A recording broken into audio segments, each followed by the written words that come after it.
نحمده ونصلي على رسول করিম। সম্মানিত আশিক রাসূলেরা, আপনারা আমার সালাম গ্রহণ করুন। আসসালামু আলাইকুম ওয়া রাহমাতুল্লাহি ওয়া বারাকাতুহু।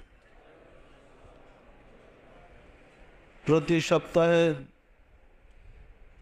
আমাদের বিভিন্ন দরবার ও খানকা শরীফে নিয়মিত তালিম দেওয়া হয় কীভাবে একজন মানুষের পক্ষে ইমানি পরীক্ষায় উত্তীর্ণ হওয়া সম্ভব এবং সহজ হয়, কীভাবে সে মঞ্জিলে মকসিদে বসতে পারবে। আমাদের এখানে নিয়মিত সে তালিম দেওয়া হয়। সম্মানিত আশিক রাসূলেরা, নিশ্চয়ই আপনারা অবগত আছেন মোহাম্মদ ইসলামের শিক্ষাই হচ্ছে জন্ম থেকে মৃত্যু পর্যন্ত হায়াতের জিন্দেগিতে ইমানি পরীক্ষায় উত্তীর্ণ হওয়ার জন্যে আপনাকে 3টা প্রশ্ন করা হবে। মান রাব্বুকা ওয়া মা দীনুকা ওয়া মান নাবিয়ুকা। তোমার প্রভুকে, তোমার ধর্ম কি, তোমার নবীকে। আউমান হাজার হুজুর, হুজুরকে সামনে হাজির করে প্রশ্ন করা হবে উনিকে। মোহাম্মদ ইসলামের জন্ম থেকে মৃত্যু পর্যন্ত হায়াতি জিন্দেগিতে ইমানের পরীক্ষায় 3টা প্রশ্ন করা হবে। ইমানের পরীক্ষায় 3টা প্রশ্নের জবাব যে প্রস্তুত করতে পারবে সে স্বাধীন, সে মুক্ত, চিন্তার কোনো কারণ নেই। ইমানের পরীক্ষায় 3টা প্রশ্নের উত্তরে সঠিকভাবে যে জবাব দিতে পারবে না সেই বেঈমান হয়ে জাহান্নামের হয়ে কবরে যাবে। সম্মানিত আশিক রাসূলেরা, ফলে আমাদের এখানে নিয়মিত আমরা তালিম দিচ্ছি আমরা যেন হায়াতে জিন্দেগির শেষে ইমানি পরীক্ষায় সবাই উত্তীর্ণ হতে পারে। ইমানি পরীক্ষায় পাশ করার জন্যে আপনাদেরকে আশিক রাসূল, কীভাবে রাসূল প্রেমিক হবেন, কীভাবে রাসূলকে পাবেন এই শিক্ষা দেওয়া হয়। আপনাদেরকে কালবি জিকির, আত্মশুদ্ধি, দিল জিন্দা, নামাজ ও হুজুরি শিক্ষা দেওয়া হয়। এই কোর্স কমপ্লিট করতে পারলে ইমানের পরীক্ষায় আপনারা অবশ্যই জয় হবেন। সম্মানিত আশিক রাসূলেরা, পরিষ্কার কথাটা বললেই হবে, আমাদের জাগতিক বিদ্যা শিক্ষা করার জন্য যেমন সিলেবাস, কোর্স, ক্লাস আছে, আল্লাহ প্রাপ্তির পথে সিলেবাস আছে, কোর্স আছে, ক্লাস আছে। যারা ওই বিশ্ববিদ্যালয়ে প্রবেশ করেছে কেবল সে রহস্য জগৎ সম্বন্ধে তারাই অবগত হয়েছে। যারা ওই বিশ্ববিদ্যালয় সম্বন্ধে অবগত না তারা রহস্য জগৎ সম্বন্ধে কিছুই জানে না। ইসলাম 2 ধারায় বিভক্ত। আমি আগেও বলেছি, অনেকবার বলেছি, ইসলাম 2 ধারায় বিভক্ত। একটা হচ্ছে সুফিদের ইসলাম, যাহা ওলি আল্লাহরা ধারণ করে আছেন। আরেকটা হচ্ছে রাষ্ট্রীয় ইসলাম, যাহা রাষ্ট্রীয়ভাবে সারা বিশ্বে প্রসার লাভ করেছে। এই 2টা ধারার সৃষ্টি হয়েছে কারবালায় ইমাম হুসাইন শহীদের পর থেকে। ইমাম হুসাইন শহীদের পূর্ব পর্যন্ত ইসলাম একটাই ছিল, নাম ছিল মোহাম্মদ ইসলাম। আর মোহাম্মদ ইসলাম প্রবেশ করার জন্যেই মানুষকে ইন্নামা ইউবাইউনাল্লাহা ইউবাইউনা ফাওকা আইদিহিম, রাসূল, যারা আপনার হাতে হাত দিয়ে বায়াত হয়েছে তারা আল্লাহর হাতে হাত দিয়ে বায়াত হয়েছে। মোহাম্মদ ইসলামের শিক্ষাই ছিল হাতে হাত দিয়ে বায়াত হওয়ার নিয়ম বিধান। কারবালায় ইমাম হোসেন শাহাদাতের পর থেকে সেই বিধানটা রহিত হয়ে গেছে, মানে বাতিল করে দেওয়া হয়েছে, ধ্বংস করে দেওয়া হয়েছে। সম্মানিত আশিক রাসূলেরা, পিছনের দিকে গেলে আমরা দেখব সেই বিধানটা কেমন ছিল।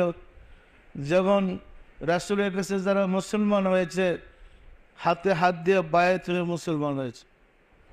কারবালায় চক্রান্তকারীরা ইমাম হোসেনকে বায়াতের প্রলোভন দেখে বায়াত হবে বলে জানায় ঘোষণা দিয়ে চক্রান্ত করে ইমাম হোসেনকে কারবালায় এনে হত্যা করেছে। ইমাম হোসেন শাহাদাতের পর থেকে বায়েত হওয়ার বিধান বাতিল হয়ে গেছে, অর্থাৎ রাষ্ট্রীয়ভাবে বায়েত হওয়ার বিধান আর প্রয়োজন দেখা দেয় না, শেষ। কারণ ইমামই নয়, আপনি মুক্তাদি হবেন কোথা থেকে? ইমামকে তো হত্যা করেছে, ইমাম পরিবারকে হত্যা করেছে, বায়েতের বিধান ধ্বংস করে দেওয়া হয়েছে। পরিষ্কার না? পরিষ্কার না? এরপর থেকে ইসলাম বায়েত বাদ দেওয়া কিতাবের উপরে সাওয়ার হয়েছে, কিতাবের মাধ্যমে ইসলাম শুরু হয়েছে। ফলে রাষ্ট্রীয়ভাবে এই যদি শাসন থেকে দেশে দেশে যে ইসলাম প্রচার হয়েছে, সেটা হলো রাষ্ট্রীয় ইসলাম, মানি এজিদ ইসলাম। এই সিস্টেমটা এজিদ চালু করেছে, বায়াত ছাড়া যে ইসলাম। বায়াতের ইসলাম হলো মোহাম্মদ ইসলাম, যে ইসলাম বায়াত আছে, যে ইসলাম হাতে হাত দিলে আল্লাহর হাতে হাত দেওয়া হয়।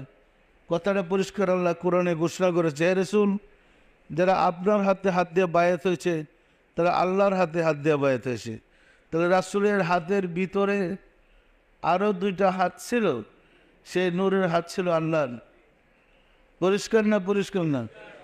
ইমাম হোসেন শহীদের পর থেকে আল্লাহর হাত মানে গোটানো হয়েছে, অর্থাৎ তা যারা পরবর্তীতে ইসলামের দাওয়াত দিয়েছে এবং ধর্ম প্রচার করেছে, এটা রাষ্ট্রীয় ইসলাম, তাদের সাথে সুফিদের কোনো সম্পর্ক ছিল না, বায়েতদের কোনো বিধিবিধান ছিল না, শুধু ইসলামের দ্বারা প্রচার করে গেছে।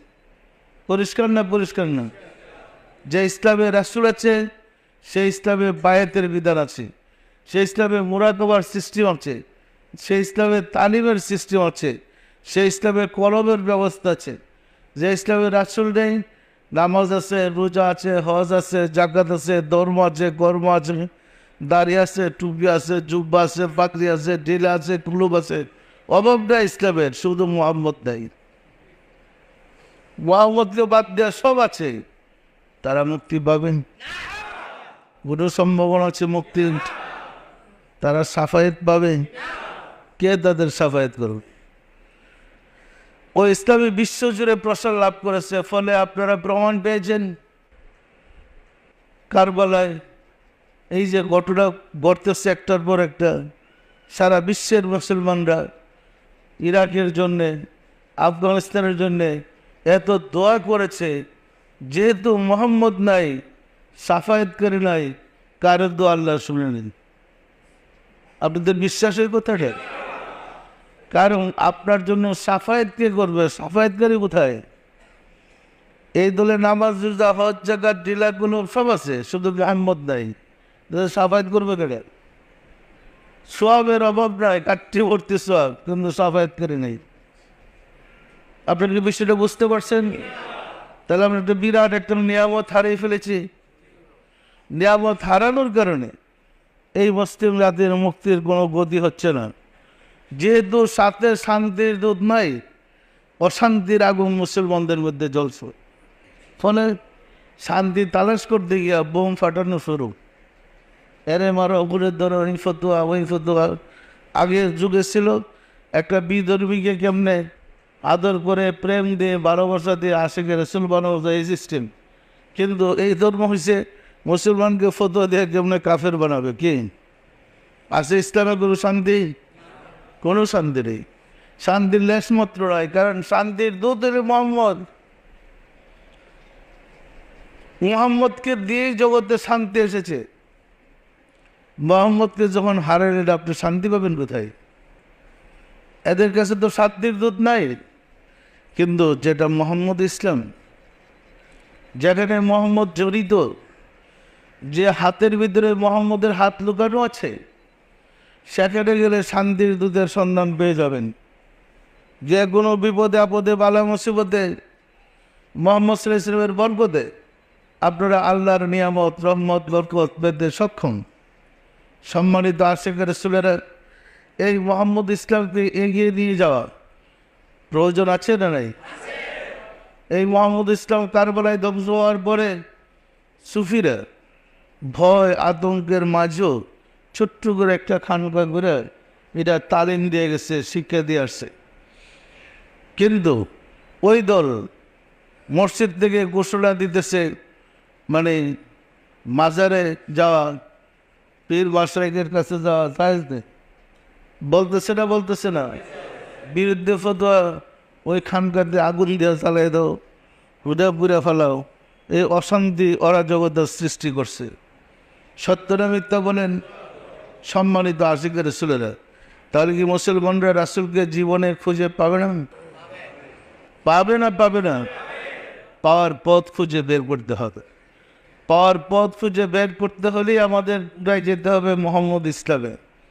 আমরা যদি মোহাম্মদের ইসলামের শিক্ষায় শিক্ষিত হই, মোহাম্মদ ইসলাম বলতে আমি বোঝাইতে চাচ্ছি হজরত মোহাম্মদ সাল্লাল্লাহু আলাইহি ইসলাম হেরা গুহায় 15 বছর ধ্যান করার পরে আল্লাহর সাথে যোগাযোগ করে যে বিধিবিধান মানব জাতির কাছে মুক্তির জন্য দিয়ে গেছে, ওহাই ছিল মোহাম্মদ ইসলাম। যে বিধান আসছে কলবের মাধ্যমে, মোরাকাবার মাধ্যমে, কলবের সাহায্যে মোরাকাবার মাধ্যমে যে বিধিবিধান হজরত মোহাম্মদ সাল্লাল্লাহু আলাইহি ইসলাম মানব মুক্তির জন্য দিয়ে গেছেন, ওহাই ছিল মোহাম্মদ ইসলাম। যেমন এক মজলিসে দেখেন কেমন সুন্দর ইসলাম, এক মজলিসে কাফেররা বসছে, নেতারা বসছে, হজরত মোহাম্মদও বসছে। ওই কাফেররা সম্পর্কে তার চাচা আবু জাহেল, আবু লাহাব, ওরা বলতেছিল, বাতিজা তুমি তো আমাদের আপন লোক, এক রক্ত, তুমি আমাদের বাতিজা, আমরা তোমাদের চাচা, ঝগড়াঝাটির কোনো দরকার আছে? 6 মাস আমরা সবাই মিললে তোমার আল্লাহর ইবাদত করবো। আগে বসে তোমার আল্লাহর ইবাদত, নাহলে বাতিজা যদি রাত দিয়ে ওঠে কি আমরা সবাই মিললে 6 মাস তোমার আল্লাহর ইবাদত বন্দেগী করবো, পরের 6 মাস তুই আমাদের দেবদেবীর পূজা করবা। কোনো মারামারি কাটাকাটির দরকার নাই, মীমাংসা করে ধর্ম চালাই দেয় কেউ। সুন্দর প্রস্তাব নয়? রাসূল তো মজলিসে বসে, কিন্তু ওহি আসতেছে, ইয়া মুহাম্মদ কুল ইয়া আইয়ুহাল কাফিরুন, হে মুহাম্মদ আপনি কাফিরদেরকে বলেন তোমরা যার ইবাদত করো আমরা তার ইবাদত করি না, আমরা যার ইবাদত করি তোমরা তার ইবাদত করো না, তোমাদের জন্যে তোমাদের ধর্ম, আমাদের জন্যে আমাদের ধর্ম। কি সুন্দর ফয়সালা দেখে! এই মজলিসে বসেই আল্লাহর তরফ থেকে ফয়সালা চলে আসছে। যা কুলিয়া সোরা আছে না নাই, ফয়সালা আসছে না আসে নাই? এরকম প্রতিটা কাজে রাসূলের কাছে আল্লাহর পক্ষ থেকে সংবাদ আসতেন। এই সংবাদ পেয়ে রাসূল সামনে আগাইছেন। ওহাই ছিল মোহাম্মদ ইসলাম, যাহা কলবের মাধ্যমে আল্লাহর কাছ থেকে সংবাদ এসে বন্দাদেরকে সাহায্য করার যে ইসলাম, এটা কোন ইসলাম বলেন তো? এই সিস্টেম কে দিয়ে গেছে? রাসূলের ইসলাম ছেড়ে দেওয়ার কারণে আজকাল নামাজ, রোজা, হজ, যাকাত যাই করেছি আমাদের কোনো ফায়দা হচ্ছে না, কোনো উপকার হইতেছে না, বুঝতেছে? আমরা যদি আবার ঘুরে ওই কলবের ইসলামে যেতে পারি, মোহাম্মদ ইসলামকে আঁকড়ে ধরতে পারি, তাহলে আমাদের পরিত্রাণ, আমাদের মুক্তি সুনিশ্চিত। পরিষ্কার না? পরিষ্কার না? আমরা কি মোহাম্মদ ইসলাম সম্বন্ধে আপনাদেরকে ধারণা দিতে পেরেছি? সম্মানিত আশিকের রাসূলেরা যদি প্রশ্ন করে মোহাম্মদ ইসলাম পায়গা কোথায়, তাহলে আপনারা বলবেন যে বাবা জানে দিছে, এ তো মোহাম্মদের ইসলামই না। ইসলাম বলতে তো মোহাম্মদকে বোঝায়। শান্তির দূত তো মোহাম্মদ সাল্লাল্লাহু আলাইহি ওয়াসাল্লাম ছিলেন। পরিষ্কার না? পরিষ্কার না? রাসূলের কিছু হাদিস ইমাম বুখারী সংকলন করে বই লিখে নাম দিচ্ছে কি? বুখারী শরীফ। রাসূলের কিছু হাদিস সংকলন করে ইমাম তিরমিজি বই লিখে নাম দিচ্ছে তিরমিজি শরীফ, নাসাই শরীফ, আবু দাউদ শরীফ, ইবনে মাজাহ শরীফ। যত হাদিস আছে শরীফ, সব রাসূলের কিছু হাদিস সংকলন করে বই লিখে নাম দিচ্ছে তাদের নিজেদের নামে। যিনি কুল কায়নাতের রহমত, কারো কাছ থেকে হাওলাত করা নয়, সরাসরি আল্লাহর কাছ থেকে বিধিবিধান এনে মানব মুক্তির জন্য দিলেন, এই বিধানটা তার নামে হবে না? কার নামে হবে? কার নামে হওয়া উচিত? তো মোহাম্মদের নামে হওয়া উচিত ছিল, এবং মোহাম্মদের নামে ছিল ইসলামটা মোহাম্মদের নামে ছিল, কিন্তু এই যে ক্ষমতায় এসে ক্ষমতার বলে মোহাম্মদ নামটা কাইটে দিয়ে ইসলাম চালু করেছে। এখন বিশ্বজুড়ে সারা দুনিয়ায় মানুষ জানে ইসলাম। এই মোহাম্মদ ছাড়া যে ইসলাম, যে ইসলামে মোহাম্মদ না, এটা সন্ত্রাসীর ইসলাম, এটা হলো হত্যা জিহাদের ইসলাম। যে ইসলামের প্রেম, ভালোবাসা, মহব্বত আছে, রাসূলের সাথে যোগাযোগ আছে, আল্লাহর সাথে যোগাযোগ আছে, উত্তম চরিত্রের শিক্ষা আছে, ওয়াই হলো মোহাম্মদ ইসলাম। পরিষ্কার না? পরিষ্কার না? এখন বলেন মূল ইসলামটা কি ছিল আর ভুল ইসলামটা কি আসছে? পরিষ্কার না? পরিষ্কার না? এই ভুল ইসলাম পালন করে মুক্তি পাইতে চাইলে কি মুক্তি হবে? কোথাও মুক্তি হবে না। সম্মানিত আশিকের রাসূলেরা, আমরা একটা কিতাব লিখছিলাম অনেক আগে। এই জিদের চক্রান্তে মোহাম্মদ ইসলাম একটা রাক্ষসী হাত দিচ্ছে উপরে, রাক্ষসী হাত মোহাম্মদ ইসলামের পতাকাটার টাইনা ছিঁড়া বানাইতেছে। কি বোঝা যায়? রাক্ষসী হাতই মোহাম্মদ ইসলামরা শেষ করছে। বোঝা যায় না? বোঝা যায় না?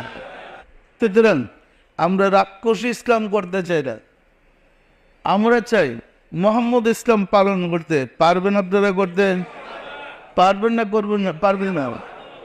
এই লক্ষ্যেই আমরা সিদ্ধান্ত নিয়েছি, চিন্তা করতেছি যে আপনাদেরকে প্রাইমারির সিলেবাসের মতো আমাদের সবকের সিলেবাস আছে, সেটা শিক্ষা দিতে আমরা চিন্তা করতেছি। সিলেবাস মানে আপনাদেরকে পড়াইতে, কারণ প্রত্যেক বিশ্ববিদ্যালয় বলেন, কলেজ বলেন, প্রতিষ্ঠান বলেন, সব জায়গায় একটা সিলেবাস আছে, সিলেবাস অনুযায়ী পড়ানো হয়। এবং দেখা যায় যেমন বোর্ডের বই সারা বাংলাদেশের একই সিলেবাস, ম্যাট্রিকের বোর্ডের বই একই সিলেবাস। এইরকম আমরা চাচ্ছি জেনারেল শিক্ষার জন্য, ইমানি পরীক্ষার জন্য আপনি উত্তীর্ণ হতে পারেন। হায়াতে জিন্দিগি অতিক্রম করতে গিয়ে ইমানি পরীক্ষায় পাশ করার জন্য আপনি যেন 3টা প্রশ্নের জবাব প্রস্তুত করতে পারেন, সেই লক্ষ্যে আমরা সিলেবাস তৈরি করি। সিলেবাস তৈরি করতে গিয়ে আমি পরামর্শ দিয়েছি, এবং আজকে আমি এখানে আসার আগে আমাদের সকল দরবারগুলোতে টেলিফোনে বলে দিয়েছি যে আপনারা নিয়মিত তালিম দেন এইভাবে। আমাদের ওজিফা শিক্ষা বইটা আছে তো, ওজিফা শিক্ষাতে আমরা 6 ওয়াক্তর আমল শিক্ষা দিই। ফজর, জোহর, আসর, মাগরিব, এশা এবং রহমতের শিক্ষা, শেষ রাত্রে রহমতের শিক্ষা। দেখেন ওজিফা শিক্ষার মধ্যে 6টা ওয়াক্তকে আমরা 6টা ক্লাস বলেছি। ফজরের ওয়াক্ত একটা ক্লাস, এবং ফজরের শিক্ষার সাথে সাথে আমরা সব সংযোগ করার পরামর্শ দিয়েছি যে যেহেতু আল্লাহর নৈকট্য লাভের সহজ পথ কিতাবটা আমাদের ওজিফা শিক্ষার ব্যাখ্যা বিশ্লেষণ, সেহেতু ফজরের ওয়াক্তে যে আমল, সেই আমলের ফজিলত সম্বন্ধে আল্লাহর নৈকট্য লাভের সহজ পথে লেখা আছে। ফজরের ফজিলত, জোহরের আমলের ফজিলত, আসরের আমলের ফজিলত, মাগরিবের আমলের ফজিলত, এশার আমলের ফজিলত, রহমতের সময়ের ফজিলত লেখা আছে। আসলে তাহলে আপনি ওজিফার সাথে সাথে আপনি যদি ফজরের ক্লাসটাতে বসেন, কেন আপনি ফজরের ক্লাসে আউযুবিল্লাহ বিসমিল্লাহর সাথে 7 বার আস্তাগফিরুল্লাহ পড়বেন ফাতিহা শরীফের মধ্যে? কেন বিসমিল্লাহর সাথে আলহামদু সূরা 3 বার, কুল হু আল্লাহ 10 বার, 11 বার দরুদ শরীফ পড়বেন?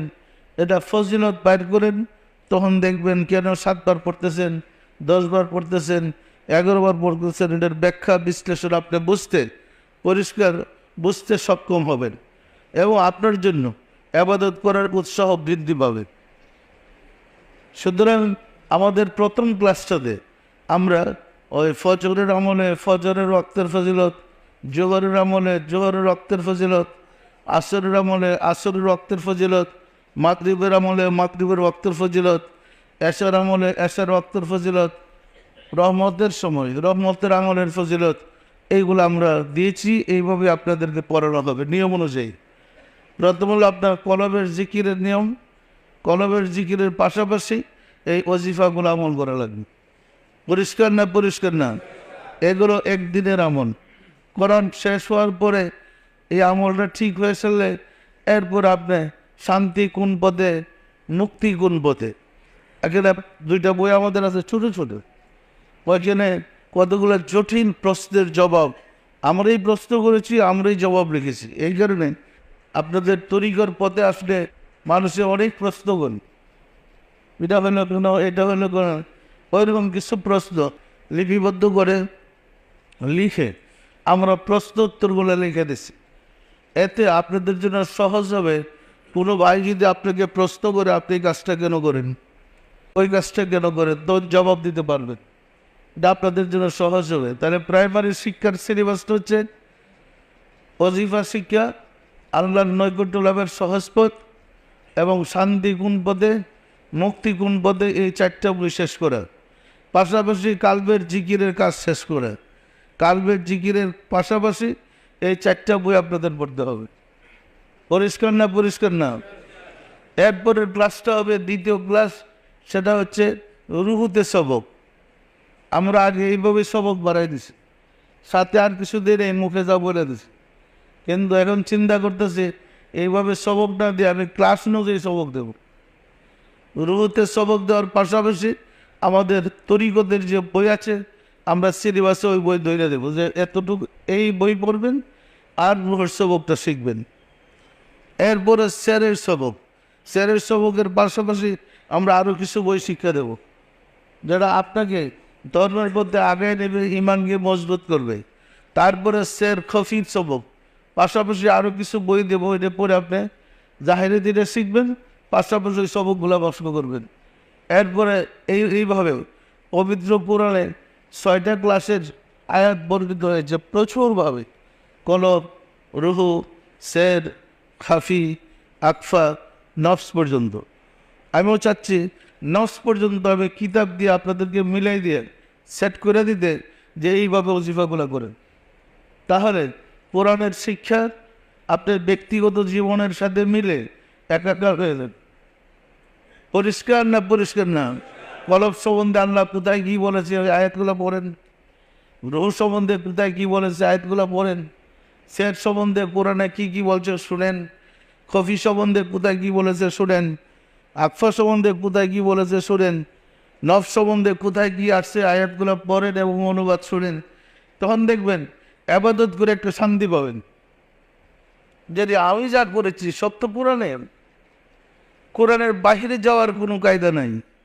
পরিষ্কার না? পরিষ্কার না? এইভাবে যদি আমি ক্লাস বানাই দিই, নাই তো কোনো ক্লাস, আরে বিশ্রে দেবে কিছুই পাইতেছেন, খুঁজতে খুঁজতে বাদ করতে হয়। যেমন একটা আমার কাছে একটা টর্চ লাইট দিছে, একটা জ্যোতি, একটা আলো দিচ্ছে, এটা আমি দেখতেছি কোথায় গিয়ে আছে। যেটি হারাই গেছে তাই না বাইর করে করতে, এটা তো অভাব। আর এটা ছিল, এটা ধর্মে নাই, এটা না সেট করতেছে, এটাকে সংস্কারক বলে। সংস্কার ওই ব্যক্তি যাকে এই আলোটা দেওয়া হয়েছে, এই আলো দেওয়া ফিজ্জা বাইর করতেছে অন্ধকার থেকে, সত্য কোনটা মিথ্যা কোনটা। পরিষ্কার না? পরিষ্কার না? এই পর্যন্ত যত সংস্কার করেছি আমরা কিন্তু ওইভাবে বের করে আছি। এখন আমার খেয়াল হলো যে তাহলে আমি ক্লাস সেট করে দেওয়া যায়, অন্তত 6 দিবা পর্যন্ত ক্লাস বানাই দেওয়া যায়। এই পর্যন্ত যদি একটা লোক শিখে, তার কোনো ভয়ের কারণ নয়, সে কী জানে বলো, সেই প্রকৃত নাইবে রাসূল, একদম সার্টিফিকেট তাকে দেওয়া যাবে নাইবে রাসূলের। এই কোর্স করে দিলে সে যে নাইবে রাসূল, এটা আমরা দলিল দিতে পারবো। কি বলছি, আমার কথা বুঝছেন না? বুঝেন নাই? এবং কোরআন দিয়ে আমরা দলিল দিতে পারবো সে নাইবে রাসূল। দরকার আছে? এগুলোর দরকার আছে? দেখেন এগুলো দায়িত্ব আমার খুঁজা বাইর করতে হচ্ছে, ধর্মগুলো খুঁজা বাইর করতে হচ্ছে, সব তো হারিয়ে ফেলছে। হাদিসের নামে কতগুলো জাল হাদিস বানায় সব ধ্বংস করছে, যেটা কোরআনের বিরুদ্ধে। এত জাল, এত মিথ্যা, এত ধোঁকাবাজির পরে সত্যটা বের করে যে কত কঠিন একটা চিন্তার বিষয়। তো দেখেন সব হুজুরা জানে আল্লাহর সাথে যোগাযোগের কোনো পথ নাই। জিবরাইল মারা গেছে, আর কারো কাছে জিবরাইল আসবে না, কি তো সবাই দোয়া করে আসলে রাজরাইলটা মারে বলাই, তো কারো কাছে রাজরাইল আসবে না, কি দেন কীরকম অবস্থা। ধর্ম সম্বন্ধে কোনো জ্ঞানই নেই, অথচ কোরআনে আল্লাহ পরিষ্কার বলেছি বন্দার সাথে যোগাযোগের 4টা রাস্তা আছে। আল্লাহ বন্দার সাথে যোগাযোগ করবেন, বন্দা আল্লাহর সাথে যোগাযোগ করবেন, এই দরজা খোলা। 4টা রাস্তা, এলহামের মাধ্যমে, কাশফের মাধ্যমে, ফায়েজের মাধ্যমে, স্বপ্নের মাধ্যমে। ফাআলহামাহা ফুজুরাহা ওয়া তাকওয়াহা, এই যে কোরআন আয়াত, এলহামের মাধ্যমে। ফাকাশাফনা আনকা গিতাআকা ফাবাসারুকা ইয়াওমা হাদীদ, কাশফের মাধ্যমে। পরিষ্কার কোরআন আয়াত, 9টা আয়াত আছে কাশফের মাধ্যমে আল্লাহর সাথে যোগাযোগের। ফায়েজের মাধ্যমে আল্লাহর সাথে যোগাযোগের 9টা আয়াত আছে। এলহামের মাধ্যমে আল্লাহর সাথে যোগাযোগের আয়াত কোরআন আছে। তাহলে এত আয়াত থাকার পরেও আমরা এত ভয়, আল্লাহর সাথে যোগাযোগ আর হবে না, জিবরাইল আসবে না কি? অথচ কোরআন এই পর্যন্ত আমরা যত আয়াত পেয়েছি, আল্লাহ সরাসরি বন্দার সাথে কথা বলেছে। যদি বলতে যাই তো সব উলট বলে নাই যাবো কি? আল্লাহ জিবরাইলের মিডিয়া বন্দার সাথে কথা বলে নাই, সরাসরি। অসংখ্য আয়াত আছে, আমরা সে আয়াতগুলো বের করে দেখাইতেছি। একটা সময় আসবে আপনাদের সামনে আল্লাহ কার সাথে কি কথা বলছে আপনি তারা দিতে পারবেন। পরিষ্কার না? পরিষ্কার না? আল্লাহ বন্দার সাথে সরাসরি কথা বলতে বায়োমিডিয়ার দরকার আছে নাকি? আল্লাহ আপনার সাথে কথা বলতে পারেন।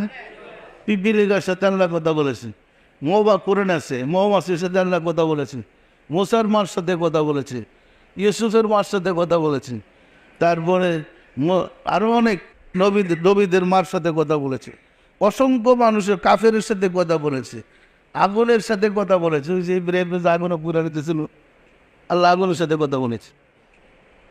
মানে শয়তানের সাথে কথা বলেছে, জিনের সাথে কথা বলেছে, মানুষের সাথে আল্লাহ কথা বলেছে, সকল নবীদের সাথে আল্লাহ কথা বলেছে। এখন আপনি ওই জায়গায় যাইবেন না, কথা শিখবেন না, ভাষা বুঝবেন না, আপনি ভাবেন যে জিবরাইলের দরজা বন্ধ হয়ে গেছে, তো চেষ্টা করে আজরাইলের দরজা বন্ধ করলে তো কাম শেষ। আমার কথা বেশ লাগে আপনাকে? এগুলো জাতিকে জানাইতে হবে, বুঝাইতে হবে। সুফি মানে খারাপ নয়, সুফিরাই প্রকৃত নাইবে রাসূল। দেওয়ানবাগি মানে বন্ড নয়, দেওয়ানবাগির কাছে আসতে নাই যে রাসূল, এটা প্রমাণ করতে হবে। দেওয়ানবাগির কাছে আসতে হবে, নাইবে রাসূল হইতে হবে। এছাড়া নাইবে রাসূল দাবি করলে সেটা হইল বন্ড। দেওয়ানবাগির শিক্ষাটা দিয়া নাইবে রাসূল হইতে হবে, কলমের শিক্ষা লাভ করে নাইবে রাসূল হইতে হবে। কলমের শিক্ষা না লাভ করা পর্যন্ত সে বিপদগামী, পথভ্রষ্ট, আল্লাহ নিজেই বলেছেন। পরিষ্কার না? পরিষ্কার না? সম্মানিত আশিক রাসূলেরা, দরকার আছে, এটার দরকার আছে। আমি চাচ্ছি কোরআন দিয়েই জাতিকে প্রমাণ করাইতে যে তোমরাই বলো কোনটা হক রাস্তা, কোনটা না। শুধু কোরআন দিয়েই প্রমাণ করো, হাদিস তো পড়ে দেখেন। আল্লাহ নিরাকার ছিল, শুধু কোরআন দিয়ে প্রমাণ করছে যে আল্লাহর হাত পা আছে। কি আছে না নাই? এটা বাইর করতে আমাকে বহুত পরিশ্রম করতে হয়েছে। 1 যুগ 12 বছর সময় লাগছে। সত্যি কি আল্লাহকে দেখা যায় না বইটা লিখতে? আমার এখানে যে গবেষকরা আছে তারা তো গবেষণা করেছে। এছাড়া ঢাকা, চট্টগ্রাম, রাজশাহী, কুষ্টিয়া বিশ্ববিদ্যালয়ের ধর্মের উপরে যারা পণ্ডিত, ওই স্যারদেরকে দাওয়াত করে আমার এখানে আনছি। মানে বিমানের ভাড়া দেওয়া আছে, আইনা ওদেরকে নিয়ে পরামর্শ করছি। আমি বলছি আমি কোরআনের আলোকে জীবন বিধান একটা তাফসীর লিখতে চাই। এর প্রথম খণ্ড আল্লাহর পরিচয়, আল্লাহর পরিচয়টা লিখতে চাই। বারবার মিটিং করেছি, আলোচনা করেছি, ওনারা প্রশংসা করেছে, উত্তম প্রস্তাব। জগতে এরকম চিন্তা কেউ করে না বলছে কিন্তু সবাই। এরপরে ওনাদের থেকে কিছু হুজুর নেয়া, পণ্ডিত নেয়া, আমাদের লেখা শুরু হয়েছে, লেখার অভিযান।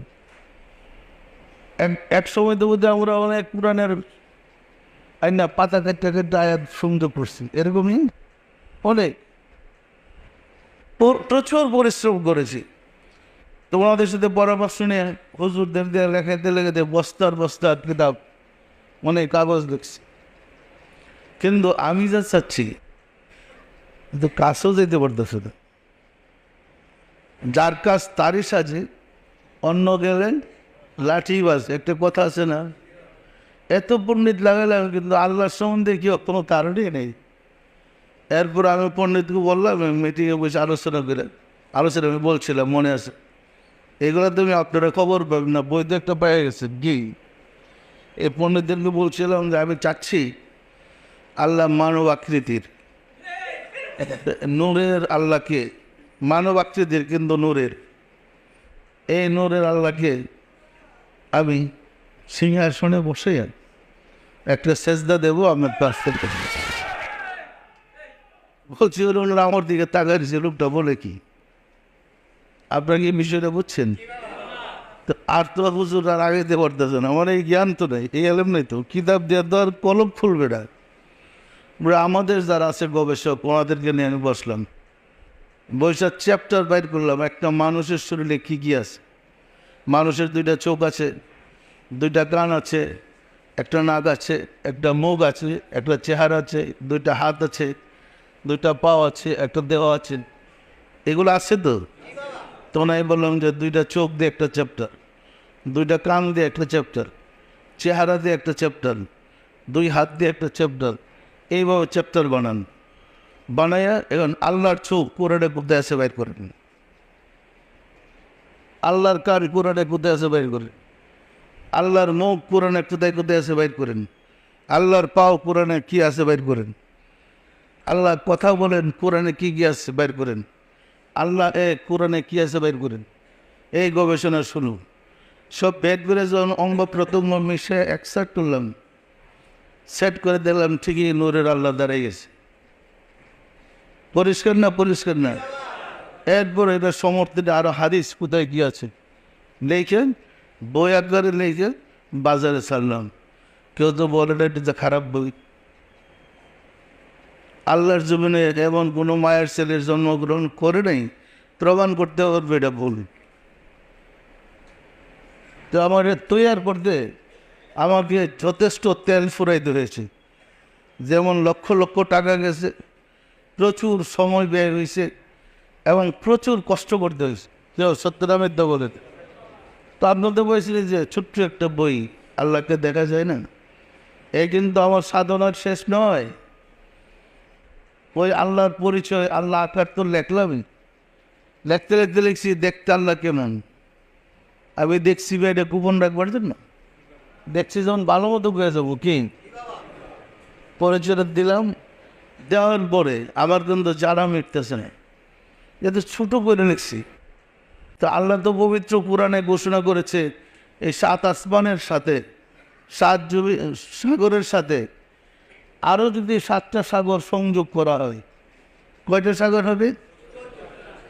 এই 14টা সাগরের পানি শুকাইয়া যাবে আল্লাহর প্রশংসা লিখতে গেলে, কিন্তু আল্লাহর প্রশংসার শেষ হবে না। কথাটা বলছে, জমিনের মধ্যে যত গাছ আছে সকল গাছ যদি কলম হয়, আর 14টা সাগরের পানি যদি কালি হয়, আল্লাহর প্রশংসা লিখতে লিখতে 14টা সাগরের পানি শুকায় যাবে, কিন্তু তার প্রশংসা শেষ হবে না। আমি তো তার কথা বলতে গিয়ে এতটুকু বই লিখছি মাত্র,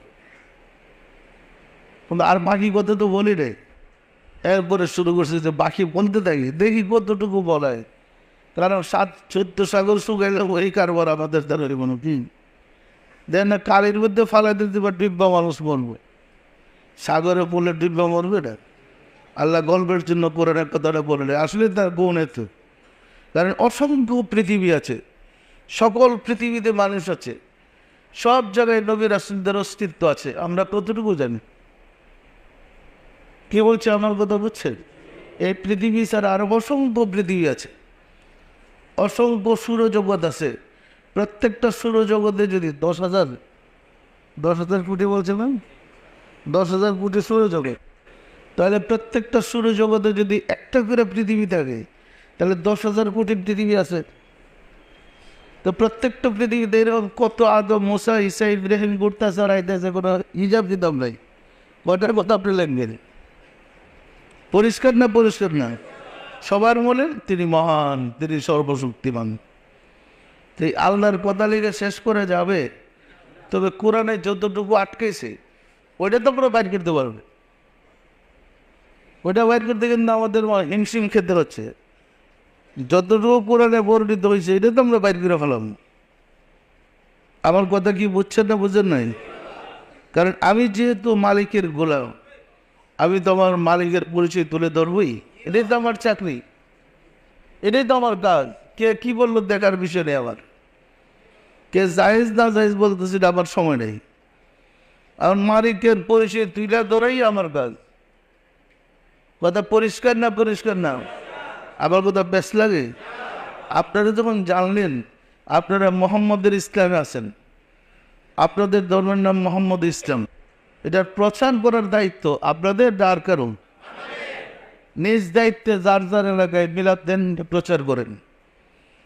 নিজ দায়িত্বে যার যার এলাকায় প্রচার করে জোরদার করে, যেন রাসূলের কাছে গিয়ে আশ্রয় পান, জায়গা পান। পরিষ্কার না পরিষ্কার না? যদি রাসূলের আশ্রয় পেতে চান, যার যার এলাকায় গরম করেন, মোহাম্মদ ইসলাম আনেন।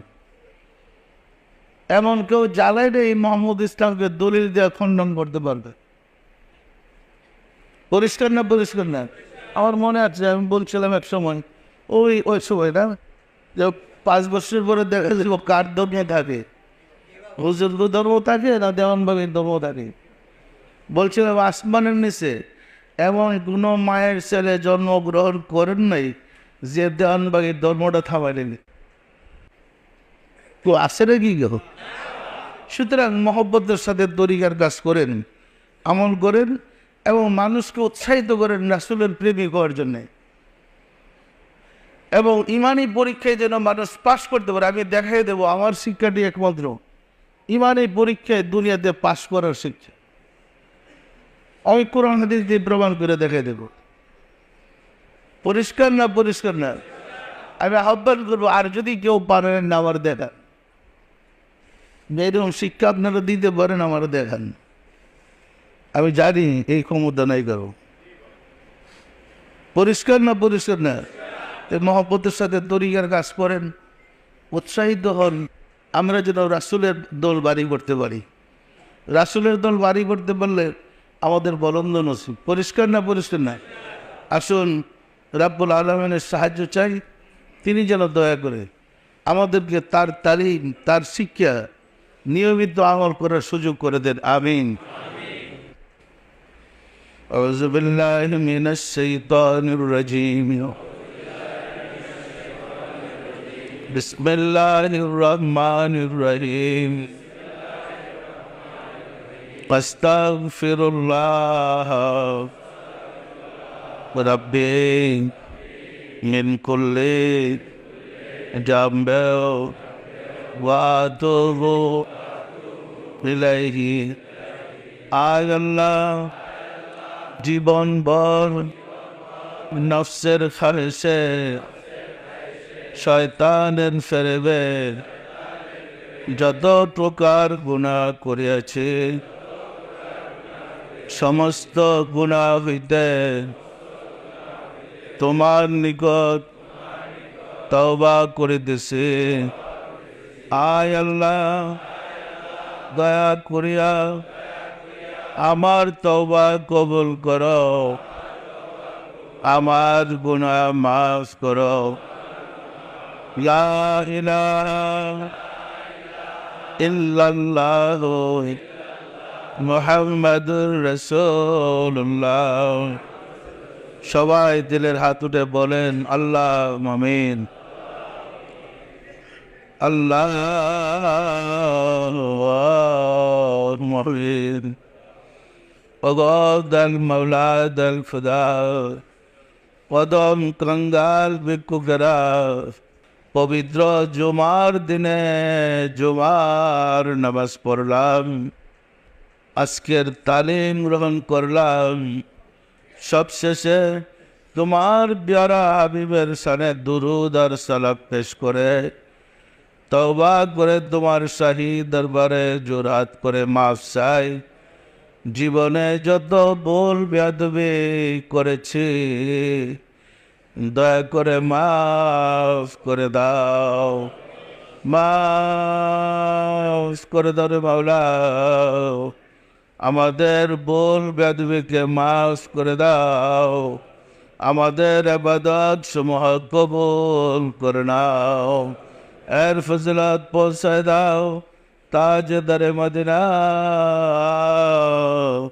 সরকার দু আলম হযরত মুহাম্মদ মুস্তাফা আহমদ মুস্তফা সাল্লাল্লাহু আলাইহি ওয়াসাল্লামের হুজুরে সব নজর পৌঁছাও রাসূল পাক সাল্লাল্লাহু আলাইহি ওয়াসাল্লামের সম্মানিত পিতামাতা, দাদা দাদি, নানা নানি, আল আওলাদ, আল আসহাব, আজওয়াজ মুতাহিরিন, আল বাইতিন, খুলাফায়ে রাশিদিনদের আর আব্বা হুজুরে সব নজর পৌঁছাও খাতুনে জান্নাত মা ফাতিমা রাদিয়াল্লাহু তাআলা আনহা, সাইয়েদনা হযরত ইমাম হাসান, সাইয়েদনা হযরত ইমাম হুসাইন রাদিয়াল্লাহু তাআলা আনহুমা, যাহারা দিন ইসলামের জন্য কারবালার প্রান্তরে শাহাদাত বরণ করে গেলেন মাওলা, দয়া করে তাদের আরওয়াহ পাকের হুজুরে সব নজর পৌঁছাও।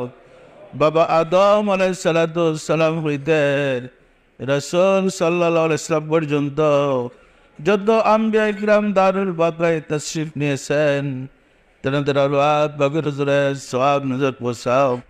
সব নজর পৌঁছাও মাওলা, আমার মুর্শিদ পিরানে পীর দস্তগীর সুলতানুল মাশায়েখ সুলতানিয়া মুজাদ্দাদাতুল কারিমাম শাহ চন্দ্রপুরী রহমাতুল্লাহ হুজুরে, তার সহধর্মণি হযরত বড় মা রহমাতুল্লাহ হুজুরে সব নজর পৌঁছাও। হযরত খাজা বাহাউদ্দিন নকশবন্দ রহমাতুল্লাহ, মুজাদ্দিদ আল ফিসানি রহমাতুল্লাহ, খাজা মাইনুদ্দিন চিশতি রহমাতুল্লাহ, বড় পীর আব্দুল কাদের জিলানী রহমাতুল্লাহ, তাদের তরিকার সিলসিলায় যত পীর ওলি গাউস কুতুব, তামাম পৃথিবীর মুমিন মুমিনাত যে যেখানে ইন্তেকাল করে আসরে মাওলা, দয়া করে তাদের আরওয়াহ পাকের হুজুরে সব নজর পৌঁছাও। সব নজর পৌঁছারে আমরা যারা তোমার সারি দরবারে হাত উঠালাম, আমাদের আপন আপন গর্ব ধরণী মা জরুনে জন্মদাতা পিতা, মহাভদ্র স্ত্রী, শ্রদ্ধা শ্বশুর শাশুড়ি, দাদা দাদি, নানা নানি, খালু খালা, ছেলে মেয়ে কৃষক রবাব যে যেখানে ইন্তেকাল করে আসরে মাওলা, দয়া করে তাদের আরওয়াহ পাকের হুজুরে সব নজর পৌঁছাও। আর যারা জগতের বুকে বেঁচে আছে তাদের প্রতি তোমার রহমত নাযিল করো মাওলা গো, ঘরে ঘরে আশিকে রাসূল ভরে দাও, আশিকে রাসূলদের বিপদ আপদ বালা মুসিবত অভাব অনটন দয়া করে দূর করে দাও মাওলা গো। সেই দুনিয়ায় মুহাম্মদ ইসলাম প্রচার করে দাও, তোমার প্যারা হাবিবকে যেন মানুষ লাভ করতে পারে তার সুযোগ করে দাও, আমাদের মুনাজাতকে কবুল করে দাও। আমিন। বাগলা